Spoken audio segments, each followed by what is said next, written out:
ఆఫ్ఘనిస్తాన్ మధ్య ఇంకా భీకర యుద్ధం కొనసాగుతూనే ఉంది. 274 మంది తాలిబాన్ని హతమార్చామని చెప్తోంది పాకిస్తాన్. అటు పాక్ సైనికుల్ని సుమారుగా 60 మందిని లేపేశామంటోంది ఆఫ్ఘనిస్తాన్. అయితే 22న ఆఫ్ఘన్ సరిహద్దుల్లో పాకిస్తాన్ వైమానిక దాడులకి పాల్పడింది. కాబూల్, కందహార్, పక్తియా ఈ నగరాలపైన, ఈ ప్రావిన్సుల పైన పాక్ వైమానిక దాడులకు పాల్పడింది. రెండు దేశాలను వేరు చేసేటువంటి దురంద్ లైన్ వెంబడి పాక్ కాల్పులకు తెరలేపుతోంది. పాకిస్తాన్ వైమానిక దాడులకు ప్రతీకారంగా ఆఫ్ఘనిస్తాన్ బిగ్గెస్ట్ అటాక్కి పాల్పడింది. ట్రంప్ బలం చూసుకొని పాకిస్తాన్ రెచ్చిపోతోంది. ఆఫ్ఘనిస్తాన్ ఆర్మీ సామర్థ్యం కేవలం 1,72,000 మాత్రమే. అదే పాకిస్తాన్ ఆర్మీ సామర్థ్యం చూస్తే 6,60,000 మంది. అయితే పాకిస్తాన్ ఆఫ్ఘనిస్తాన్ మధ్య ఇంత వ్యత్యాసం ఉన్నా దురంద్ లైన్ పైన ఎట్టి పరిస్థితుల్లో వెనక్కు తగ్గం అని చెప్పి ఆఫ్ఘనిస్తాన్ చెప్తోంది.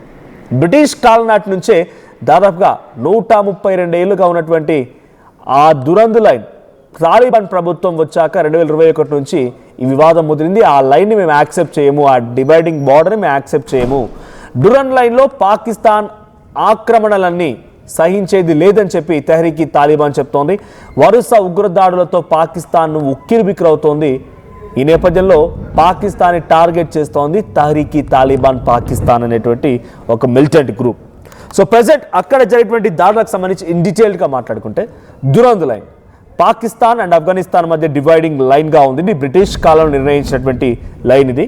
అయితే దీన్ని తాలిబాన్లు అంగీకరించట్లేదు. దురంద్ లైన్ కాదు, దురంద్ లైన్ దాటిన తర్వాత కూడా ఖైబర్ పఖ్తూన్ఖ్వాలో కూడా మావి కొన్ని ప్రాంతాలు ఉన్నాయి. ఆ ప్రాంతాల్ని పాకిస్తాన్ ఆక్రమించుకుంది, అక్కడ కంట్రోల్ తీసుకుంటోంది. దురంద్ లైన్ వెంబడి ఇప్పుడు తమ సైన్యాన్ని మోహరించి పెట్టింది, మమ్మల్ని కంట్రోల్ చేయడానికి చూస్తోంది, ఆఫ్ఘనిస్తాన్పై పెత్తనం చెలాయించాలని చూస్తోంది అనేది ఆఫ్ఘనిస్తాన్ భావిస్తున్న మాట. పాకిస్తాన్కి వ్యతిరేకంగా ఆఫ్ఘనిస్తాన్ కొన్ని రోజుల నుంచి ఈ రకంగా మాట్లాడుతూనే ఉంది. అయితే అక్కడ తెహ్రీక్ తాలిబాన్ పాకిస్తాన్ అనేటువంటి ఒక టీటీపీ సంబంధించినటువంటి మిలిటెంట్ గ్రూప్ ఉంది. ఈ మిలిటెంట్ గ్రూప్ పాకిస్తాన్ తమపై ఆధిపత్యాన్ని చెలాయించడానికో, దురంద్ లైన్ వెంబడి తమ సైన్యాన్ని మోహరించేందుకో, తమ భూభాగంలోని కొంత భాగాన్ని ఆక్రమించేందుకు ప్రయత్నం చేస్తూ కంట్రోల్లోకి తీసుకున్నందుకు నిత్యం పాకిస్తాన్లో ఏదో ఒక అలజడి సృష్టిస్తూనే ఉంటుంది, వాళ్ళ పోరాటాన్ని కొనసాగిస్తూనే ఉంటుంది. సో పాకిస్తాన్ లోపలికి వచ్చి మానవ బాంబర్గా మారిపోయి ఖైబర్ పఖ్తూన్ఖ్వాలో పలు దాడులు చేశారు, పాక్ సైన్యాన్ని అంతమొందించారు, పాక్ సైన్యాన్ని టార్గెట్ చేస్తూ కొన్ని దాడులకు పాల్పడ్డారు. ఇవన్నీ జరుగుతున్న తరంలో పాకిస్తాన్కు రెటిలియేట్ చేసింది, పాకిస్తాన్ కూడా తిప్పికొట్టింది. ఖైబర్ పఖ్తూన్ఖ్వా ప్రాంతాల్లో ఒకరోజు ఒక మానవ బాంబర్గా మారిపోయిన ఒక వ్యక్తి తనంతట తానే పేలిపోయి 11 మంది ఆర్మీ సైన్యం యొక్క మరణానికి కారణమైంది.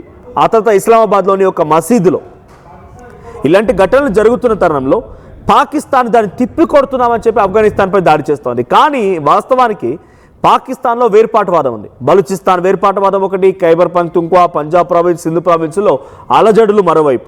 అక్కడ జరిగిన దాడికి సంబంధించి ఆఫ్ఘనిస్తాన్ తాలిబాన్లు చెప్తున్న మాట అంటే మాకు ఎటువంటి సంబంధం లేదు, నిజంగానే ఒక దగ్గర ఒక సైన్యాన్ని హతమార్చాము అనుకున్నప్పుడు ఇప్పుడు పాకిస్తాన్ చెప్తోంది మేమే చేశాము, ఆఫ్ఘనిస్తాన్లో దాడులు మేమే చేశాము, అక్కడ 200 మంది మరణానికి మేమే కారణమయ్యామని చెప్పి పాకిస్తాన్ క్లెయిమ్ చేసుకుంటోంది. అంటే అక్కడ జరిగిన దాడి మేమే కారణమని క్లెయిమ్ చేసుకోవడం మూలంగా మేము చాలా స్ట్రాంగ్ అని బిలీఫ్ క్రియేట్ చేయడమే కదా పాకిస్తాన్ ఉద్దేశం.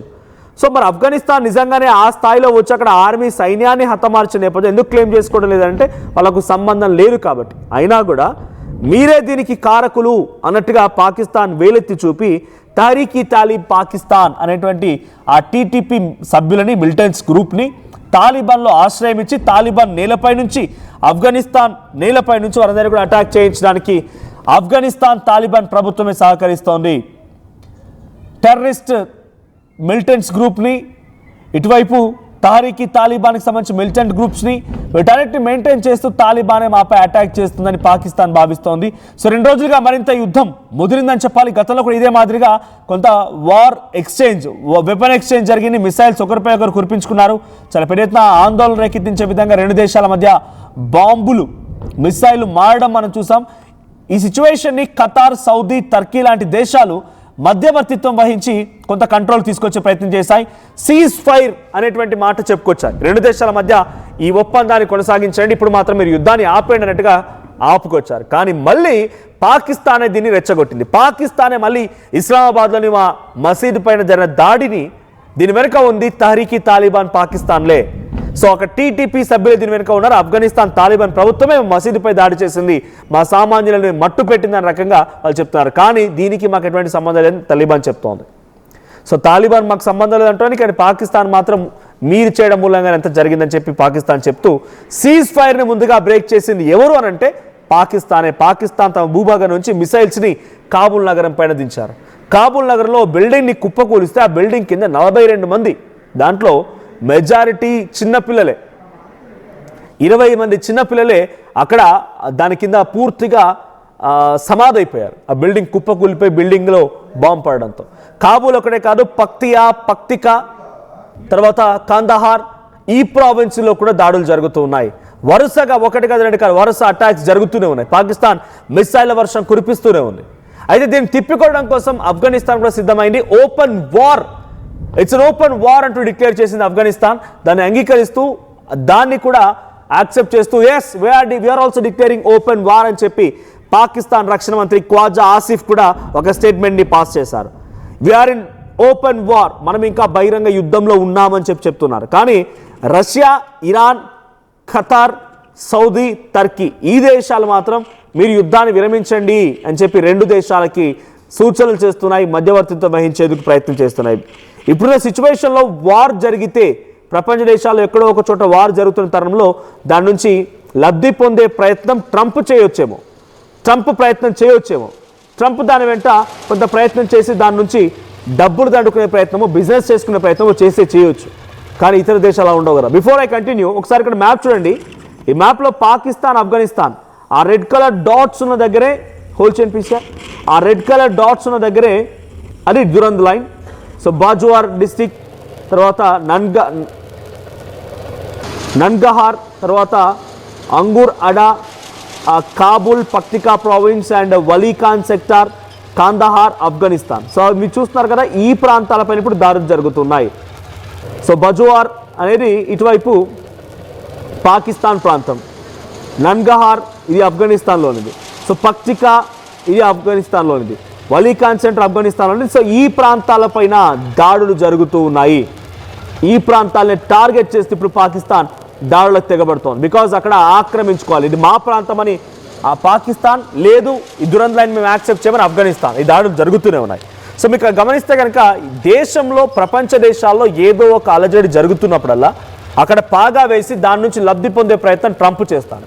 ట్రంప్ బలాన్ని, ట్రంప్కున్నటువంటి శక్తిని మా శక్తిగాని భావించి పాకిస్తాన్ ఇప్పుడు ఆఫ్ఘనిస్తాన్పై దాడి చేస్తోంది. 2021లో ఎప్పుడైతే తాలిబాన్లు అక్కడికి ఆ ప్రభుత్వాన్ని ఏర్పాటు చేశారో, ఆఫ్ఘనిస్తాన్ ప్రభుత్వాన్ని కూల్చేసి తాలిబాన్ల ప్రభుత్వం ఏర్పాటైందో, సో తాలిబాన్ల ప్రభుత్వం ఏర్పాటైన తర్వాత అక్కడ నుంచి యుఎస్ సైన్యం వెళ్ళిపోయింది. అమెరికా సైన్యం దేశాల్లో అక్కడో చోట కొన్ని చోట్ల కీలకమైన ప్రాంతాల్లో ఉంటూ ఉంటారు. వాళ్ళకి ఎయిర్ బేస్లో లేకపోతే ఏదో క్రియేట్ చేసుకుంటూ ఉంటారు. కానీ ఆఫ్ఘనిస్తాన్లో తాలిబాన్ ప్రభుత్వం ఏర్పాటైన తర్వాత యుఎస్ సైన్యాన్ని అక్కడ నుంచి తిప్పికొట్టింది తాలిబాన్ ప్రభుత్వం. యుఎస్ సైన్యం వెళ్ళిపోయింది. ఇప్పుడు అమెరికా మళ్ళీ ఆఫ్ఘనిస్తాన్పై కంట్రోల్ తెచ్చుకోవాలి, ఆఫ్ఘనిస్తాన్ని మళ్ళీ తన కంట్రోల్లో ఉంచుకోవాలి, చెప్పు చేతల్లో ఉంచుకోవాలి. ఇరాన్ మాదిరిగా ఆఫ్ఘనిస్తాన్ కూడా కంట్రోల్లోకి తెచ్చుకోవాలి. ఇరాన్లో ఉన్నటువంటి ఆయిల్ రిజర్వ్స్ని వాడుకోవడం కోసం డొనాల్డ్ ట్రంప్ ఎటువంటి ప్రయత్నమే చేస్తున్నాడో, ఆఫ్ఘనిస్తాన్లో ఉన్నటువంటి రేర్ ఎర్త్ మినరల్స్ని కూడా వాడుకోవడం కోసం డొనాల్డ్ ట్రంప్ ప్రయత్నం కనబడుతోంది. రష్యా ఉక్రెయిన్ యుద్ధం జరిగింది. ఏం జరిగింది? ఉక్రెయిన్ కాస్త అమెరికా చేతిలోకి వెళ్ళిపోయింది. ఉక్రెయిన్లో అగ్రిమెంట్ దొరికింది. వార్ వెపన్ని సప్లై చేయడంతో ఆ దేశం మొత్తాన్ని కూడా ఒక రకంగా కుదవబెట్టేసుకున్నాడు, మార్టిగేజ్ చేసేసుకున్నాడు డొనాల్డ్ ట్రంప్. ఇరాన్, ఇజ్రాయెల్ ఏం జరిగింది? ఇరాన్పై దాడి చేయడం, ఇరాన్ ఇంకా కంట్రోల్ తీసుకొచ్చుకునే ప్రయత్నం చేయడం, ఇరాన్లో అంతర్యుద్ధాన్ని సైతం ప్రొవోకేట్ చేసే విధంగా డబ్బులు సైతం ఆ సామాన్య జనానికి ఇచ్చాడంటే అర్థం చేసుకోండి ఎటువంటి విధంగా ట్రంప్ ఆలోచన ఉంటుందనేది. ఇక నార్త్ కొరియా, సౌత్ కొరియాని దగ్గర చేసుకొని సౌత్ కొరియాని ఆక్రమించేసుకునే విధంగా ప్రయత్నం చేయడం, పక్కన గ్రీన్లాండ్ ఆక్రమించుకోవడం, వెనిజువేలా అధ్యక్షుని పూర్తిగా కంట్రోల్లోకి తీసుకొని వెనిజువేలాని మా దేశంలో ఒక రాష్ట్రం అన్నట్టుగా ప్రకటించేసుకోవడం. సో యుద్ధం జరుగుతుంది అంటే అక్కడ అటెండెన్స్ వేసుకొని తప్పకుండా దాని ద్వారా లబ్ధి పొందే ప్రయత్నం చేస్తూ ఉంటాడు. సో అమెరికా మొన్న మధ్య భారత్ పాకిస్తాన్ యుద్ధంలో కూడా పాకిస్తాన్ మొత్తం కుప్పకూలిపోయేంత వరకు చూసి, పాకిస్తాన్ కుప్పకూలిపోయిన తర్వాత ఆ దేశంలోని ఒక పోర్ట్ని స్వాధీనం చేసుకోవడం, అక్కడ ఒక ఎయిర్ బేస్ క్రియేట్ చేయడం కోసం ప్రయత్నం చేయడం, ఇంటర్నేషనల్ ఇండస్ట్రియల్ హబ్ని ఏర్పాటు చేయడం, రేర్ ఎర్త్ మినరల్స్ పేట ప్రాజెక్ట్ని ఇవ్వడం, IMF ఫండ్స్ ఇవ్వడం. సో కంప్లీట్ పాకిస్తాన్ అంతా ఇప్పుడు అమెరికా కంట్రోల్లో ఉండిపోయింది. సో పాకిస్తాన్ భుజంపై ఎక్కుపెట్టి మళ్ళీ ఆఫ్ఘనిస్తాన్ని కంట్రోల్లోకి తీసుకొచ్చుకోవడం కోసం ఆఫ్ఘనిస్తాన్ పైన పేలుస్తున్నాడు డొనాల్డ్ ట్రంప్. ఆఫ్ఘనిస్తాన్లో రేర్ ఎర్త్ మినరల్స్ ఉన్నాయి, అద్భుతమైనటువంటి ఖనిజాలైనటువంటి ప్రాంతం అది కూడా. సో అక్కడ ఉన్నటువంటి ఖనిజాలని వినియోగించుకోవడం కోసం అమెరికా మళ్ళీ ప్రయత్నం చేస్తూ పాకిస్తాన్ చేత ఆఫ్ఘనిస్తాన్పై దాడి చేయిస్తోంది. కానీ పాకిస్తాన్ ఏమాత్రం వెనక్కి తగ్గడం లేదు. పాకిస్తాన్ గతంలోనే అమెరికా సైన్యాన్ని మా దేశం నుంచి పంపించేసాం, పారద్రోలాం, తరిమి కొట్టాం. ఇప్పుడు మళ్ళీ వస్తే కూడా అదే మాదిరిగా ఉంటుంది. పాకిస్తాన్ వెనుక ఎవడున్నా వదిలిపెట్టాం, అమెరికా వచ్చినా కూడా అమెరికాతో సైతం పోరాడతామని చెప్పి ఆఫ్ఘనిస్తాన్ చెప్తోంది. ఒకవైపు నుంచి బలూచిస్తాన్ వేరుపాటువాదం పాకిస్తాన్పై తీవ్రంగా ఉంటే బలూచిస్తాన్ వేరుపాటువాదాన్ని తట్టుకోలేక పాకిస్తాన్ అమెరికా చెప్పినట్టుగా ఆఫ్ఘనిస్తాన్పై దాడి చేస్తోంది. కింది వైపు నుంచి బలూచిస్తాన్, మీ వైపు నుంచి ఆఫ్ఘనిస్తాన్ రెండు కలిపి నిజంగానే టార్గెట్ చేసి ఎక్కుపెట్టి కొట్టాల్సి వస్తే పాకిస్తాన్ తునాతునకలైపోతుంది. అమెరికా సపోర్ట్ వల్లే కొంత బతుకుతుందేమో, ఎప్పుడు లేకుండా అమెరికా తమ అవసరాల కోసం పాకిస్తాన్ ఇంకా బతికించుకుంటుందేమో. కానీ బలూచిస్తాన్, ఆఫ్ఘనిస్తాన్ ఈ పాటికే పాకిస్తాన్ని 3 ముక్కలుగా చేసేవి. భారత్ ప్రమేయం లేకుండా, భారత్ లేకుండానే ఈ జరిగిపోయేది. నిన్న పాకిస్తాన్ రక్షణ మంత్రి ఖ్వాజా ఆసిఫ్ మాట్లాడితే ఏమంటాడంటే, ఆఫ్ఘనిస్తాన్ అనేది భారత్లో ఒక కాలనీగా మారిపోయింది, ఒక చిన్న నగరంగా మారిపోయింది అనేటువంటి మాటని ఖ్వాజా ఆసిఫ్ చెప్తున్నాడు. పాకిస్తాన్కి ఆఫ్ఘనిస్తాన్ మధ్య గొడవలో మళ్ళీ భారత్ జోలు తీసుకొచ్చి భారత్ పేరెత్తి భారత్ గురించి మాట్లాడుతూ భారత్ అనేది ఆఫ్ఘనిస్తాన్ని తమ భూభాగంలో ఒక కాలనీగా మార్చేసుకుంది. ఇప్పుడు ఆఫ్ఘనిస్తాన్ భారత్లో కాలనీ అంటున్నాడు. నీకు చేతగాక నువ్వేం పని చేయక. సో ఇక్కడ ఆఫ్ఘనిస్తాన్ భారత్లో కాలనీ అవునో కాదో తెలియదు, కానీ పాకిస్తాన్ మాత్రం తప్పకుండా అమెరికాలో కాలనీగా మారిపోయింది. పాకిస్తాన్ మాత్రం తప్పకుండా అమెరికా చెప్పు చేతలో ట్రంప్ కింద కాలి దూరి నాకేటువంటి ఒక కుక్కలాగా, అంతకంటే దారుణమైనటువంటి ఇంకేదైనా పేరున్న ఆ పదాన్ని ఉపయోగించి తప్పలేదేమో. ఇక్కడ ట్రంప్ కాలి కింద దూలి నాకేటువంటి వ్యక్తి పాకిస్తాన్గా మారిపోయింది. పాకిస్తాన్ పని అంతే. ఇంకా ట్రంప్ కాలి చెప్పు కింద ధూళి ఉంటుంది చూసారు, దుమ్ము నాకేటువంటి ఆ ధూళి నాకేటువంటి వ్యక్తిగా పాకిస్తాన్ మారిపోయింది. సో ఇక్కడ ఆఫ్ఘనిస్తాన్ భారత్లో ఏ రోజు కూడా భారత్ ఆఫ్ఘనిస్తాన్ గురించి సపోర్టివ్గా మాట్లాడలేదు, ఆఫ్ఘనిస్తాన్ గురించి నెగిటివ్ కూడా చేయలేదు. ఆఫ్ఘనిస్తాన్కి సంబంధించి విదేశాంగ మంత్రి భారత్లో పర్యటిస్తూ ఉండగానే పాకిస్తాన్ ఆఫ్ఘనిస్తాన్పై దాడి చేస్తుంది. పాకిస్తాన్ వచ్చి ఆఫ్ఘనిస్తాన్ని దాడి చేసి దాన్ని పెద్ద ఎత్తున మేము గెలిచామన్నట్టుగా చెప్పుకుంటూ ఉంటుంది. సో ఇంకా ఇటువంటి కామెంట్స్ జరుగుతూనే ఉన్నాయి. ఇంకా యుద్ధం పెరిగే అవకాశం ఉంది. ఓపెన్ వార్లోకి ఎంట్రీ ఇచ్చామని చెప్పి 2 దేశాలు భావిస్తున్నాయి కాబట్టి ఇంకా పెరిగే అవకాశం ఉంది. సో ఒక్కసారి పాకిస్తాన్ ప్రధాని పైన డొనాల్డ్ ట్రంప్ మాట్లాడుకొచ్చాడు. ఏం మాట్లాడారో చూద్దాం. Wars, including Cambodia. Isn't it funny? Sick people. Cambodia and Thailand, Pakistan and India would have been a nuclear war. 35 million people said the Prime Minister of Pakistan would have died if it were not for my involvement. Kosovo and Serbia, Israel and Iran, Egypt and Ethiopia, Armenia and Azerbaijan, the Congo and Rwanda, and of course the war in Gaza, which proceeds at a very low level. It's just about there. So Trump ఏమన్నాడంటే recent డేస్లో కూడా నాకు comment చేశాడు, ఒకవేళ కనుక నేనే మళ్ళీ ఇదే రాంగ్ క్లెయిమ్ అయినది, as an Indian we should not have to accept his words. ఆయన మాటలను అంగీకరించాల్సిన అవసరం లేదు, అంగీకారం లేదు కూడా. సో ట్రంప్ ఏమంటున్నాడు, భారత్ పాకిస్తాన్ యుద్ధాన్ని ఆపింది నేనే, భారత్ పాకిస్తాన్ యుద్ధాన్ని ఆపడానికి గల కారణం నేనే అని చెప్పి ఆయన చెప్తున్నప్పటికీ అక్కడ పక్క దేశం అటువంటి పాపిస్టి దేశం పాపాత్ములైనా కూడా పాకిస్తాన్ నుంచి ఒక మంత్రి ఒప్పుకున్నాడంటే దీని వెనుక అమెరికా హస్తం లేదు, భారతదేశం మాపై కనికరం చూపి యుద్ధాన్ని ఆపింది అని చెప్పి పాకిస్తాన్ అడు చెప్పాడు. అంతకుమించి ఏముండదు ఇక.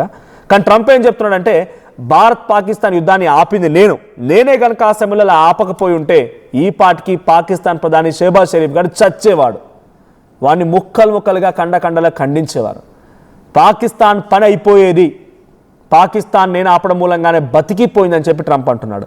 అంటే ఇండియా ధైర్యం ఏంటి, ఇండియా తెగింపేంటో ట్రంప్ కూడా తెలుసు. నిన్ను సపోర్ట్ చేసే వ్యక్తి, పాకిస్తాన్ని సపోర్ట్ చేసే వ్యక్తి, పాకిస్తాన్కి పెట్టుబడులు ఇచ్చిన వ్యక్తి, పాకిస్తాన్కి ఆయుధాలు ఇచ్చిన వ్యక్తి, పాకిస్తాన్లో డబ్బులు ఇచ్చిన వ్యక్తి, పాకిస్తాన్ని పెంచి పోషిస్తున్న వ్యక్తి డైరెక్ట్గా పాకిస్తాన్ ప్రధాని చచ్చేవాడు ఇఫ్ ఎట్ ఆల్ నేను లేకపోయి ఉంటే. షెహబాజ్ షరీఫ్ గారిని పని అయిపోయిందని చెప్పి ట్రంప్ చెప్తున్నాడంటే అర్థం చేసుకో నీ పని ఏందనేది. ఇంకా నువ్వు ఈ రకంగానే మళ్ళీ యుద్ధాలని చెప్పి తాలిబాన్లో భారత్నో ఇంకేదో గెలికితే, ఇదే మాదిరి కొనసాగితే పాకిస్తాన్ బహుశా ట్రంప్ గారు ఇప్పుడు దేవుడు వచ్చినా కాపాడలేడేమో, అటువంటి సిచ్యువేషన్ రాబోతోంది. సో పాకిస్తాన్ ఇంకా విర్రవీగుతూ పక్క దేశమైనటువంటి బంగ్లాదేశ్తో కొంత కలిసిపోయి బంగ్లాదేశ్లో ఉగ్రవాదాన్ని రెచ్చగొట్టి బంగ్లాదేశ్ ఉన్నటువంటి అంతర్యుద్ధంలో వారు సైతం భాగస్వామ్యమైపోయి భారత్పై రెచ్చగొట్టే ప్రయత్నం. అటువైపు ఆఫ్ఘనిస్తాన్ పాకిస్తాన్ యుద్ధంలో కూడా భారత్ ప్రస్తావన తీసుకురావడం, ప్రతిసారి భారత్ భారత్ భారత్ అని చెప్పి భారతదేశం గురించి ఇండియా గురించి తప్పుడు వ్యాఖ్యలు చేసేటువంటి ఈ పాకిస్తాన్ కుక్కలని నిజంగానే భారత్ కనుక తలుచుకుంటే తునాతునకలు చేయగలుగుతుంది. కానీ సమయం సందర్భం కోసం వెయిట్ చేస్తోంది. ఇది మన అన్నట్టుగా ఆగిపోతున్నారు అంతే. ఆపరేషన్ అకాల్, ఆపరేషన్ శివశక్తి, ఆపరేషన్ రకరకాల పేరుతో ఆపరేషన్ సింధూర్ వీటి పేరుతో ఇప్పటికే ఉగ్రవాదాన్ని రూపుమాపే ప్రయత్నంలో దాదాపుగా సక్సెస్ అయినటువంటి భారత ఆర్మీ రేపటి రోజున పాకిస్తాన్ కనుక ఇంకా ఇట్లాంటి పిచ్చి వేషాలు వేస్తే, ఒక్క మిసైల్ వేసామంటే మళ్ళీ పాకిస్తాన్ మొత్తం తునాతునకపలేపడం గ్యారంటీ. మరి తాలిబాన్ అండ్ పాకిస్తాన్ల యుద్ధం ఇంకెంతవరకు వెళ్తుంది, ఎటువంటి పరిణామాలు దారి చేస్తే చూడాలి. కానీ యుద్ధం జరుగుతున్నప్పుడల్లా కొంత అలజడి మాత్రం రేకెత్తిస్తూ ఉంటుంది. మనం కూడా అలర్ట్గా ఉండాలి. భారతదేశం ప్రజలుగా మీరు మనమంతా అలర్ట్గా ఉండాలి. ముఖ్యంగా తెలుగు రాష్ట్రాల వారు, నా భాష అర్థమయ్యేవారు అలర్ట్గా ఉండండి. సో మొన్న మధ్య మనం చూసాం స్లీపర్ సెల్స్ బయటపడుతున్నారు. స్లీపర్ సెల్స్ సంబంధించిన అంశాలు బయటపడుతూ ఉన్నాయి. సో ఆ స్లీపర్ సెల్స్ని గమనించండి, స్లీపర్ సెల్స్ని పట్టుకోండి, పోలీసులకు సమాచారం ఇవ్వండి.